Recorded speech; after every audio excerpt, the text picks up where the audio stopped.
जगात सर्वाधिक मृत्यू रस्ता अपघातामुळे होत असल्याचे चित्र आहेत.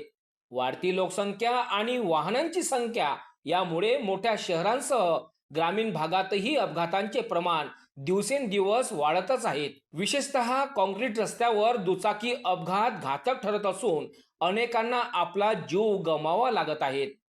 ही गंभीर बाब लक्षात घेता अमरावती ग्रामीण पोलीस अधीक्षक विशाल आनंद यांनी महत्त्वाचा निर्णय घेतला आहे. ग्रामीण पोलीस दलातील सर्व कर्मचाऱ्यांना दुचाकी चालविताना हेल्मेट वापरणे सक्तीचे करण्यात आले आहे. आदेशाचे उल्लंघन करणाऱ्या कर्मचाऱ्यावर थेट शिस्तभंगाची कारवाई होणार आहे. या निर्णयामुळे पोलीस अधीक्षक विशाल आनंद यांचे सर्वत्र कौतुक होत असून हा नियम सर्व दुचाकी चालकांसाठी सुद्धा सक्तीचा करावा, जेणेकरून मोठ्या दुर्घटनांपासून जीव वाचू शकतील, अशी मागणी नागरिकांकडून होत आहे.